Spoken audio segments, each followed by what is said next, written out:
Welcome to the GK academy channel. ভারতের ভূগোলের যে নতুন সিরিজটা আমি শুরু করেছিলাম, সেখানে প্রথম কয়েকটা ক্লাসে ভারতের ভূপ্রকৃতির ওপর আলোচনা করছি এবং অলরেডি হিমালয় পার্বত্য অঞ্চল এবং দাক্ষিণাত্যের উত্তরের সমভূমি অঞ্চল এই দুটো আলোচনা করা হয়ে গেছে। এর আগের ক্লাসে আমরা উত্তরের সমভূমি অঞ্চল আলোচনা করেছিলাম। আজকের ক্লাসে দাক্ষিণাত্যের মালভূমি অঞ্চল আলোচনা করব এবং এখানে যে ভিডিওগুলো তোমরা দেখতে পাচ্ছ, যারা ভারতের ভূগোলের উপর ডিটেলসে ক্লাস করতে চাইছো তাদের জন্য আমি এই ভিডিওগুলো বানাচ্ছি এবং প্রত্যেকটা টপিক, প্রত্যেকটা বিষয়ে ডিটেলসে আলোচনা করব এবং সমস্ত জিনিস তোমাদের আগামী দিনের যে পরীক্ষাগুলো আসছে তার জন্য মাস্টার ক্লাস হতে চলেছে। এই একটা পুরো সিরিজ দেখলে ভূগোলের ওপর অনেকখানি তোমাদের যে প্রবলেম হয় সেগুলো বুঝতে পারবে ক্লিয়ারলি। শুধু ডেটা নয়, প্রপার বুঝিয়ে আমি এটা করার চেষ্টা করছি। এর সাথে সাথে তোমরা যদি আর্ট অ্যান্ড কালচার, শিল্প এবং সংস্কৃতির ওপরে ভিডিও দেখতে চাও, আমি একটা সেপারেট প্লে লিস্টের মধ্যে ভিডিও বানাচ্ছি। খুব ইম্পর্টেন্ট, এরকমভাবে ভিডিও তোমরা কোথাও পাবে না। আমি খুব ডিটেলসে এখানে আলোচনা করছি, অবশ্যই দেখো। আর ভারতের ইতিহাসের ওপর অলরেডি ভিডিও করা রয়েছে, সংবিধানের ওপর করা হচ্ছে ভিডিও, এবং কোয়েশ্চেন অ্যান্সার, এমসিকিউ প্র্যাকটিস আমি করাচ্ছি। সমস্ত কিছু এই চ্যানেলের প্লে লিস্টে পেয়ে যাবে। যারা একসাথে সমস্ত ভিডিও খুঁজে পেতে চাও, প্লে লিস্টে গিয়ে অবশ্যই দেখো। আমার second channel the GK academy 2.0, এটা অবশ্যই সাবস্ক্রাইব করে নিও। এখানে প্রাকৃতিক ভূগোলের উপর ক্লাস পাবে। আর যদি তোমাদের এই ক্লাসগুলো ভালো লাগে, লাইক এবং শেয়ার করো। চ্যানেলে নতুন হলে প্লিজ সাবস্ক্রাইব করে নিও। আমরা অলরেডি এই অঞ্চলটা আলোচনা করে নিয়েছি। সেখানে কি ছিল? উত্তরের সমভূমি অঞ্চল ছিল। এই উত্তরের সমভূমি অঞ্চলের থেকে আমরা যদি দক্ষিণের দিকে আসি, প্রথমেই যেটা পাবো সেটা হচ্ছে তিনটে পর্বত শ্রেণী। ওকে, কোথায় কোথায় পাবো? এখানে রয়েছে আরাবল্লী, এটা হচ্ছে আরাবল্লী পর্বত শ্রেণী। এখানে রয়েছে বিন্ধ্য পর্বত এবং তারপরে রয়েছে সাতপুরা পর্বত।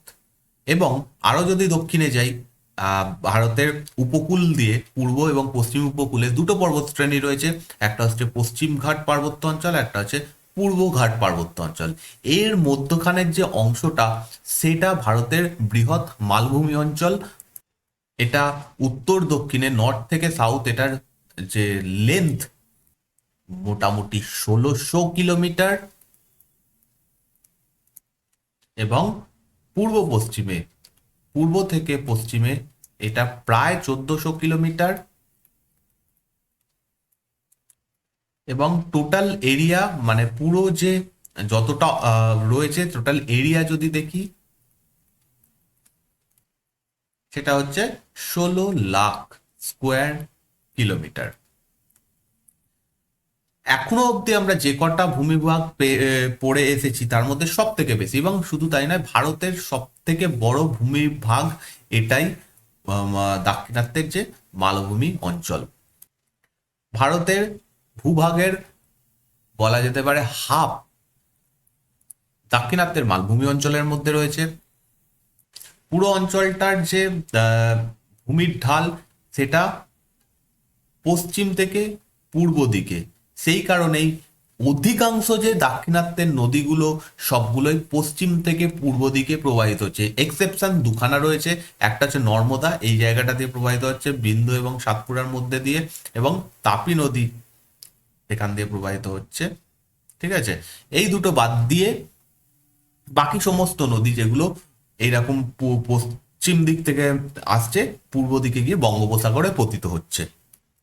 সম্পূর্ণ ভূমিভাগ অনেকটাই পুরনো, মানে ভারতের অন্যান্য যে ভূমিভাগ আমরা অলরেডি পড়ে এসেছি, হিমালয় খুবই নতুন একটা জায়গা, নবীন ভঙ্গিল পর্বত, তারও পরে তৈরি হয়েছে এই অঞ্চলগুলো।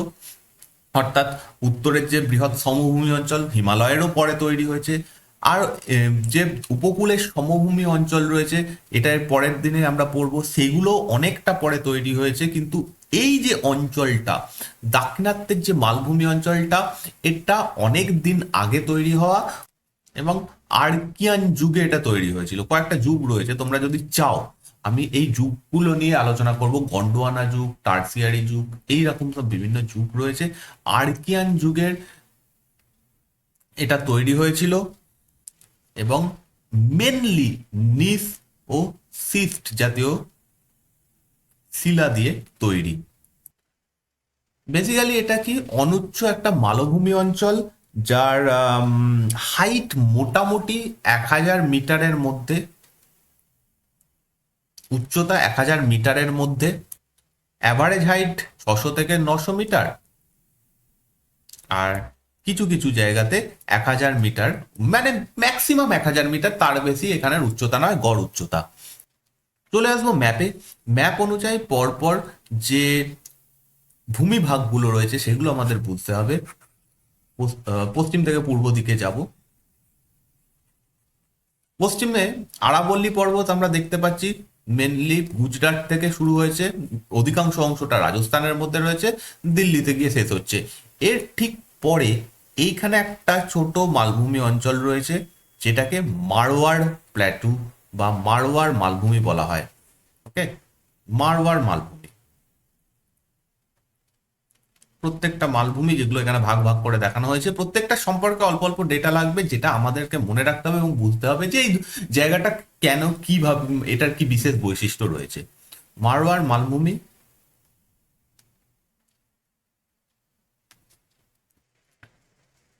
কোথায় অবস্থান করছে যদি বলা হয়, সেটা হচ্ছে আরাবল্লী পর্বতের পূর্ব দিকে অবস্থান করছে। এর পশ্চিম দিকে রয়েছে আরাবল্লী পর্বত, পূর্ব দিকে রয়েছে মালব মালব মালভূমি। এটা খুবই কম উঁচু একটা মালভূমি অঞ্চল, যার অ্যাভারেজ হাইট, উচ্চতা হচ্ছে 200 থেকে 250 মিটার।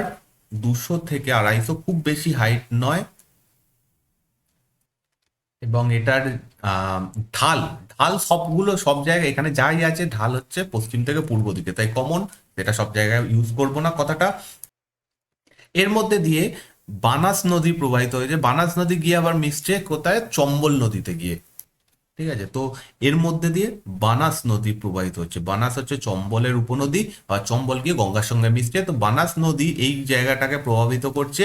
এবং মেনলি এই বানাস নদী এবং তার যে উপনদীগুলো রয়েছে সেইগুলোর মাধ্যমে এই জায়গাটা একটা ক্ষয়প্রাপ্ত মালভূমিতে পরিণত হয়েছে। তো মেন কাজ যেটা করছে সেটা হচ্ছে বানাস নদী।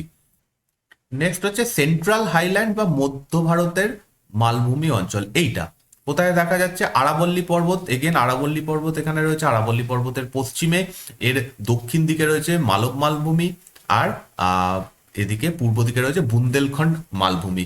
তো সেকেন্ড যেটা আমাদের প্রথম গেল হচ্ছে মারওয়ার মালভূমি, সেকেন্ড আমরা পড়ব মধ্য ভারতের মালভূমি,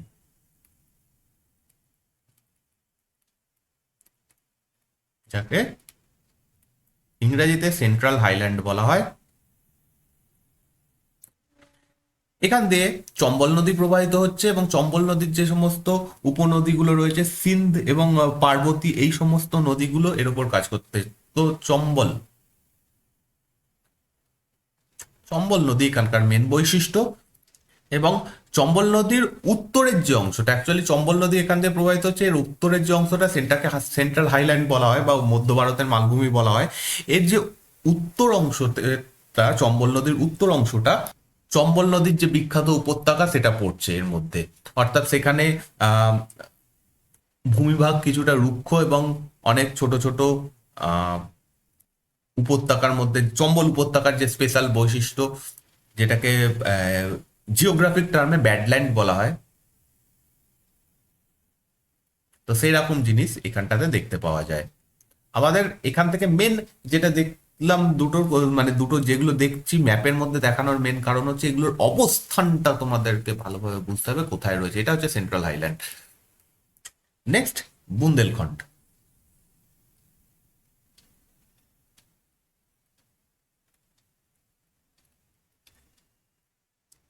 বুন্দেলখণ্ড কোথায় আসে, সেন্ট্রাল হাইল্যান্ড এটা, মধ্য ভারতের মালভূমি।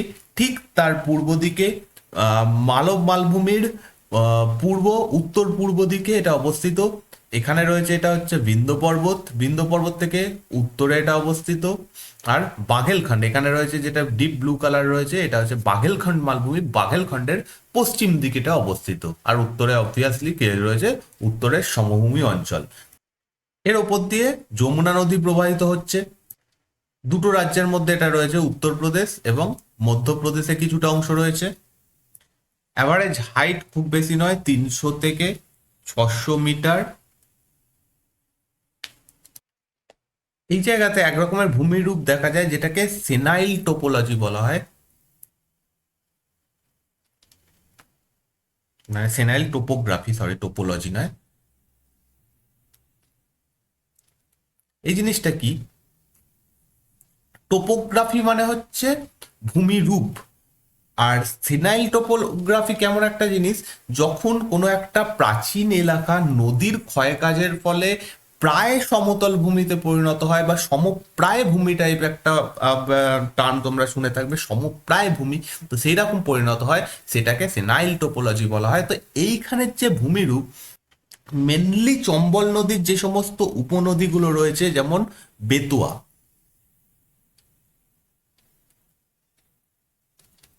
ঠিক আছে, তারপর আছে ধাসান, কেন, এই নদীগুলো কি করছে, কেটে দিয়ে, মানে এখান এই অঞ্চলটাকে কেটে যাচ্ছে, এবং তার ফলে এই অঞ্চলটার উপর ক্ষয় ক্ষয় করে এক রকমের প্রায় সমপ্রায় ভূমি তৈরি করেছে, যেটা এই অঞ্চলের বিশেষ বৈশিষ্ট্য। নেক্সট, বুন্দেলখণ্ডের নিচে মানে দক্ষিণে রয়েছে হচ্ছে মালব মালভূমি। এটা হচ্ছে আমাদের মালব মালভূমি, মালবা প্ল্যাটু, যেটাকে বাংলাতে মালব মালভূমি বলা হয়। অবস্থান, উত্তরে রয়েছে উত্তরের সরি মধ্য ভারতের সমভূমি, উত্তর পূর্ব দিকে রয়েছে বুন্দেলখণ্ড, এর দক্ষিণে রয়েছে বিন্ধ্য পর্বত, এটা হচ্ছে বিন্ধ্য পর্বত, আর এর পশ্চিমে রয়েছে আরাবল্লী এবং মারওয়াড় উচ্চভূমি। এই অঞ্চল থেকে যে নদীগুলো উৎপত্তি হয়েছে, সেইগুলো দুটো দিকে প্রবাহিত হচ্ছে। কি কয়েকটা নদী, যেমন হচ্ছে এখান দিয়ে আমাদের নর্মদা নদী যাচ্ছে, এখান দিয়ে তাপি নদী যাচ্ছে, এই দুটো আরব সাগরের দিকে যাচ্ছে, অন্যদিকে এখান থেকে কিছু নদী এই দিকটাতে যাচ্ছে, অর্থাৎ উত্তরের দিকে যাচ্ছে, এবং ফাইনালি সেই সমস্ত নদীগুলো গিয়ে পূর্বের বঙ্গোপসাগরে পড়ছে, মানে এখান দিয়ে যমুনা নদী প্রবাহিত হচ্ছে। এদিক থেকে চম্বল, বেতোয়া, এই সমস্ত নদীগুলো গিয়ে যমুনা নদীর সঙ্গে মিলিত হচ্ছে। তো একদিকে এই দিকে যাচ্ছে কিছু নদী, মানে হচ্ছে পশ্চিম দিকে কিছু নদী যাচ্ছে, আর কিছু নদী উত্তরের দিকে যাচ্ছে, ঠিক আছে, উত্তরের দিকে প্রবাহিত হচ্ছে। তো এরকম দু ধরনের উম, নদী প্রবাহ এখানে এই অঞ্চলটাতে দেখা যায়। ওকে,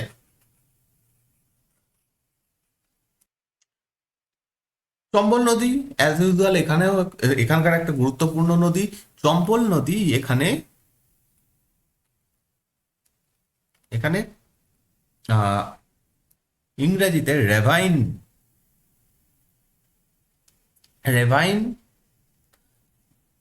তৈরি করছে। রেভাইন আর কিছুই না, এটা এক রকমের গিরিখাত।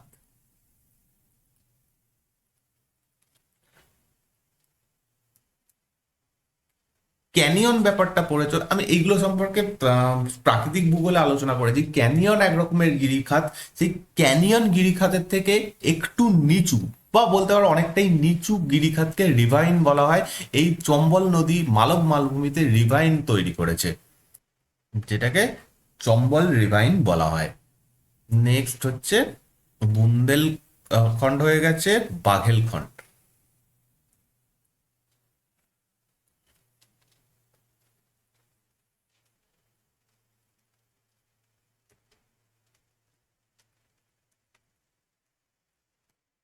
কোথায় অবস্থান করছে? এটা হচ্ছে বাঘেলখণ্ড, এটা হচ্ছে বাঘেলখণ্ড। এটা হচ্ছে বিন্ধ্য পর্বত। বিন্ধ্য পর্বতের কোন দিকে অবস্থান? এটা পূর্ব দিকে। এই মালভূমির পশ্চিমে অবস্থান করছে বুন্দেলখণ্ড মালভূমি, এর উত্তরে অবস্থান করছে গঙ্গা নদীর সমভূমি, এবং এর পূর্ব দিকে অবস্থান করছে ছোটনাগপুর মালভূমি, এবং এর দক্ষিণ দিকে রয়েছে ছত্তিশগড় প্লেন, যেটা আমরা পরে কভার করব, ঠিক আছে। তো এর মাঝখানের এই জায়গাটাতে বাঘেলখন্ড মালভূমি অবস্থান করছে এইটা। এর যে পশ্চিমের অংশটা ওকে, চুনা পাথর এবং বেলে পাথর দিয়ে তৈরি। পশ্চিম অংশটা চুনা পাথর এবং বেলে পাথর দিয়ে তৈরি, এবং পূর্ব অংশটা গ্রানাইট দিয়ে তৈরি। তো এখানের যে ভূমিভাগ, দু ধরনের পাথর দেখা যায়, চুনাপাথর বেলে পাথর পশ্চিম অংশটা এবং পূর্ব দিকের যে অংশটা সেটা গ্রানাইট দিয়ে তৈরি। এখান দিয়ে মহানদী প্রবাহিত হচ্ছে, এইদিকে সোন নদী প্রবাহিত হচ্ছে। তো এই বাঘেলখন্ড যে মালভূমি, মহানদী এবং সোন নদীর মধ্যে ওয়াটার ডিভাইড বা জল বিভাজিকার কাজ করছে। ওকে, তো এটা লিখবো এখানে যে মহানদী ও সোন নদীর মধ্যে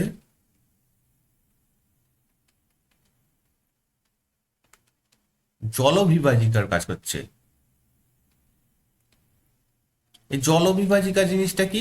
জলবিভাজিকা, ধরো কোথাও একটা পাহাড় রয়েছে বা উঁচু ভূমি রয়েছে, যেটা দুটো ড্রেনেজ সিস্টেম বা যেটা দুটো আহ, নদী উপত্যকাকে পৃথক করছে। এই উঁচু ভূমিটা না থাকলে হয়তো এদিকের যে নদীটা এবং এদিকের যে নদীটা সেটা একসাথে হয়ে যেত।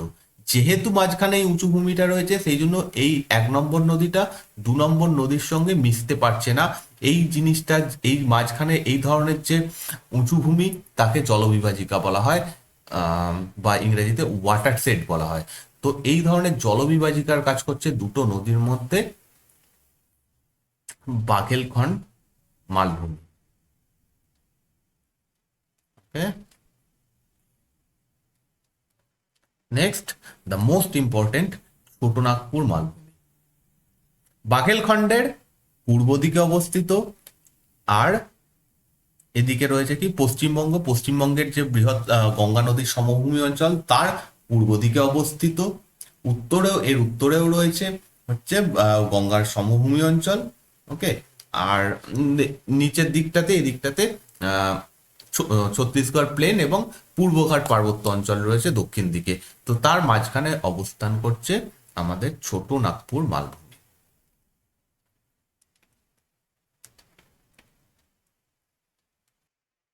আমাদের যে দাক্ষিণাত্যের মালভূমি অঞ্চল, তার নর্থ ইস্টার্ন ভাগ হচ্ছে এই ছোটনাগপুর মালভূমি।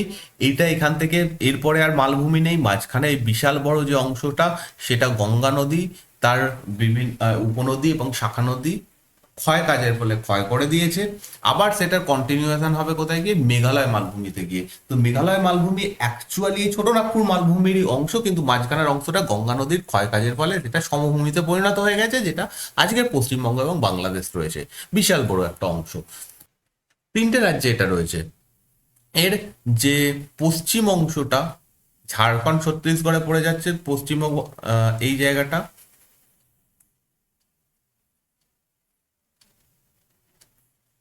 ঠিক আছে, এই অংশটা ছত্তিশগড় ঝাড়খণ্ড পড়ে যাচ্ছে, আর কিছুটা অংশ, এই অংশটা পড়ে যাচ্ছে পশ্চিমবঙ্গের পুরুলিয়া জেলায়। এই মালভূমিটা কিছুটা উঁচু, মোটামুটি height 700 metre, average height 700 metre. এই মালভূমিটার বিভিন্ন দিক থেকে বিভিন্ন নদী বিভিন্ন দিকে গেছে।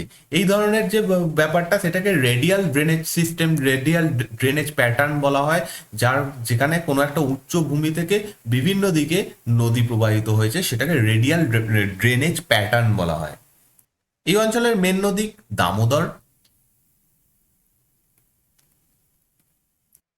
এই অঞ্চলটাকে কয়েকটা ভাগে ভাগ করা হয়, যেমন এইখানে,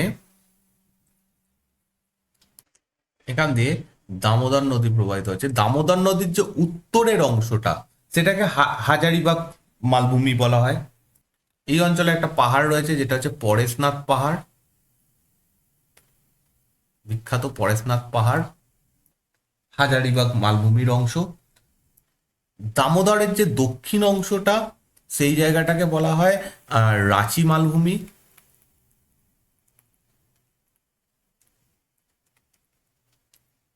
এবং একদম নর্থ ইস্টে এই ওপরের অংশটাকে, ঠিক আছে, এই অংশটাকে বলা হয় রাজমহল পাহাড়।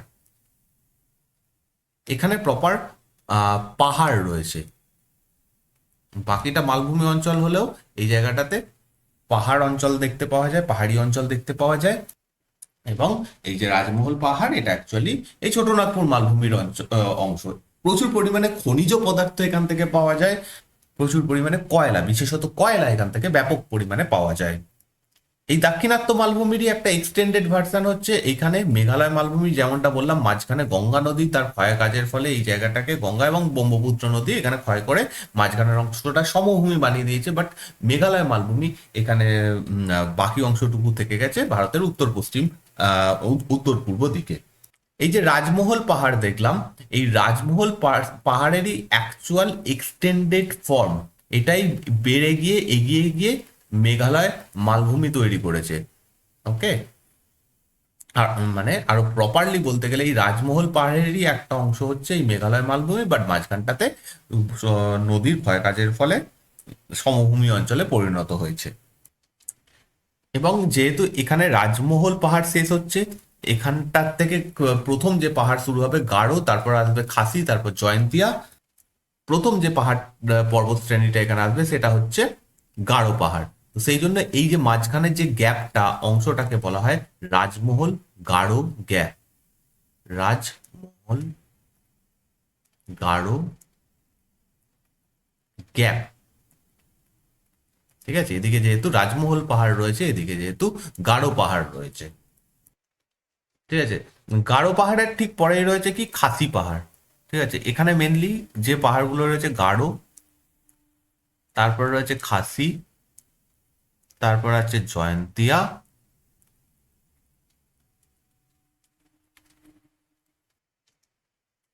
আর তারপর রয়েছে মিকির পাহাড়। এগুলো প্রত্যেকটাই পাহাড় এবং এই পুরো অঞ্চলের মেঘালয় মালভূমি এই সমস্ত কিছু নিয়ে গঠিত।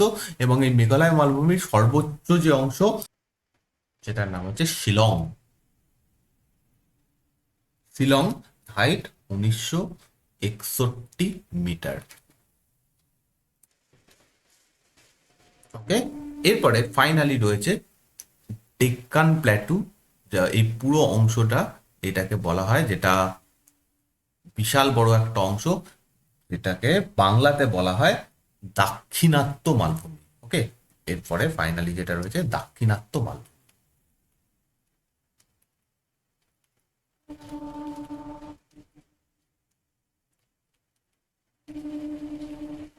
একে অনেকগুলো ভাগে ভাগ করা হয়। আগে অবস্থান, অবস্থান যদি দেখি তাহলে দেখব কোথায় অবস্থান করছে, পশ্চিমঘাট পর্বত, পূর্বঘাট পর্বত এর মাঝখানে, এবং সাতপুরা এবং বিন্ধ্য পর্বতের দক্ষিণে যে তিন কোণা ভূমিভাগটা অবস্থান করছে পুরোটাই মালভূমি অঞ্চল, এটাকে দাক্ষিণাত্য মালভূমি বলা হয়। সেই কারণে এইটুকু অংশকে যেহেতু দাক্ষিণাত্য মালভূমি বলা হয়, ঠিক আছে, এইটুকু অংশকে দাক্ষিণাত্য মালভূমি বলা হয়।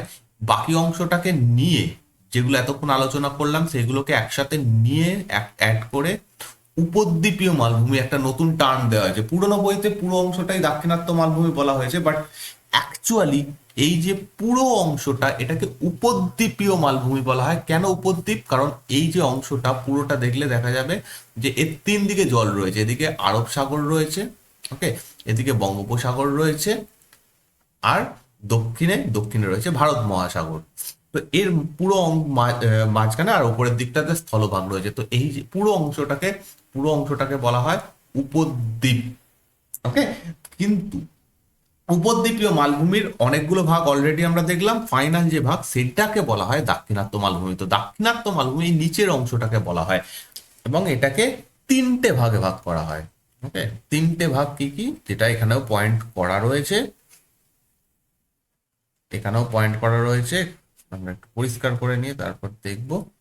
এটা হচ্ছে 1 নম্বর মহারাষ্ট্র মালভূমি, সেকেন্ড হচ্ছে কর্ণাটক মালভূমি, এবং থার্ড হচ্ছে তেলেঙ্গানা মালভূমি। সম্পূর্ণ এই অঞ্চলটার যে উপদ্বীপীয় মালভূমি তার সব থেকে বড় ইউনিট, এটা সব থেকে বড় অংশ, এটা প্রায় 5 লাখ স্কোয়ার কিলোমিটার অঞ্চল জুড়ে অবস্থান করছে, যেখানে পুরো অঞ্চলটা 16 লাখ স্কোয়ার কিলোমিটার। পুরোটা যে উপদ্বীপীয় মালভূমি তার পুরো অংশ হচ্ছে 16 লাখ স্কোয়ার কিলোমিটার, তার মধ্যে 5 লাখ স্কোয়ার কিলোমিটার এখানেই রয়েছে। এই মালভূমির উত্তরের অংশ কিছুটা কম হাইট, কিন্তু দক্ষিণের অংশ বেশি হাইট। উত্তরের নর্থের দিকে এখানে হাইট 600 মিটার, যেখানে দক্ষিণে এর হাইট প্রায় 1000 মিটার। দক্ষিণ ভারতের ইম্পর্টেন্ট কয়েকটা নদী এর মধ্যে দিয়ে প্রবাহিত হয়েছে: মহানদী, গোদাবরী, কৃষ্ণা এবং কাবেরী এখানে প্রবাহিত হয়েছে। এখান দিয়ে মহানদী, এখান দিয়ে গোদাবরী, এখান দিয়ে কৃষ্ণা এবং এখান দিয়ে কাবেরী নদী প্রবাহিত হয়েছে। পুরো মালভূমিকে তিনটে ভাগে ভাগ করা হয়: মহারাষ্ট্র মালভূমি, কর্ণাটক মালভূমি এবং তেলেঙ্গানা মালভূমি। উত্তরের অংশটা মহারাষ্ট্র মালভূমি নামে পরিচিত, যেটা ব্যাসাল্ট শিলা দিয়ে গঠিত। এটা ব্যাসাল্ট শিলা দিয়ে গঠিত এবং এখানেই ডেকান ট্র্যাপ দেখা যায়। ডেকান ট্র্যাপ অর্থাৎ এই অঞ্চলের যে, এটা অ্যাকচুয়ালি লাভা গঠিত মালভূমি। লাভার জন্যই এখানে ব্যাসাল্ট শিলা পাওয়া যায়, যেহেতু এখানে এটা অনেক কাল আগে এখানে লাভা প্রবাহ হয়েছিল। এবং এখানে যে ভূমিভাগটা সেটা অনেকটা সিঁড়ির মতো এরকম দেখতে, সেই জন্য এটাকে ডেকান ট্র্যাপ বলা হয়। পুরো অঞ্চলটা কালো মাটি দিয়ে গঠিত এবং এখানকার যে কালো মাটি সেটা স্থানীয় নাম রেগুড়। রেগুড় নাম দেওয়া হয় এবং এই মাটিতে তুলো চাষ বা কার্পাস চাষ খুব ভালো হয়। মহারাষ্ট্র মালভূমির দক্ষিণে অবস্থিত কর্ণাটক মালভূমি কাবেরী নদী এবং তুঙ্গভদ্রা নদী এর মধ্যে দিয়ে প্রবাহিত হচ্ছে। এখানে একটা পাহাড় রয়েছে যার নাম হচ্ছে বাবা বুদান পাহাড়, যেখানে মুলান গিরি বলে একটা শৃঙ্গ রয়েছে। মুলান গিরি, হাইট 1913 মিটার, যেটা এই অঞ্চলের সব থেকে উচ্চতম শৃঙ্গ।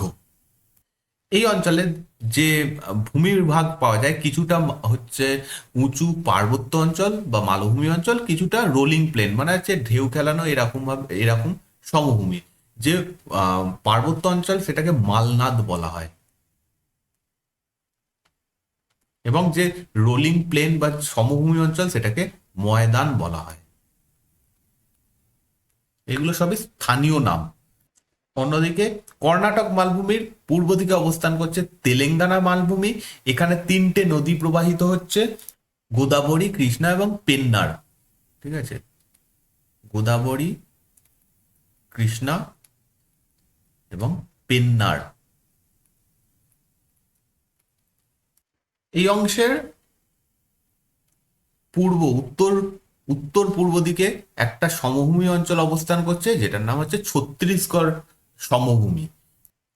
এবং এর মাধ্যমে আমরা পুরো কভার করলাম যে ভারতীয় উপদ্বীপীয় মালভূমি অঞ্চল। এরপরে আমরা আলোচনা করব যে পার্বত্য অঞ্চল বা পর্বত শ্রেণীগুলো রয়েছে: পশ্চিমঘাট পার্বত্য অঞ্চল, পূর্বঘাট পার্বত্য অঞ্চল, বিন্ধ্য, সাতপুরা। এগুলো নেক্সট ভিডিওতে আমরা আলোচনা করব। তো তোমাদের কেমন লাগলো এটা জানাবে। তার সাথে সাথে অবশ্যই লাইক এবং শেয়ার করতে ভুলো না। সবাই যারা দেখছো প্লিজ একটা লাইক অবশ্যই করো, বন্ধুদের মধ্যে শেয়ার করো, চ্যানেলে নতুন হলে সাবস্ক্রাইব করো। এবং এই পিডিএফটা তোমরা পেয়ে যাবে টেলিগ্রাম চ্যানেলে, দ্য জিকে একাডেমি টেলিগ্রাম চ্যানেলে। তোমরা সমস্ত পিডিএফ পেয়ে যাবে, নিচে ডেসক্রিপশনে লিঙ্ক দেওয়া রয়েছে। এছাড়া ফেসবুক বা টেলিগ্রাম গ্রুপে আমাকে মেসেজ করতে পারো।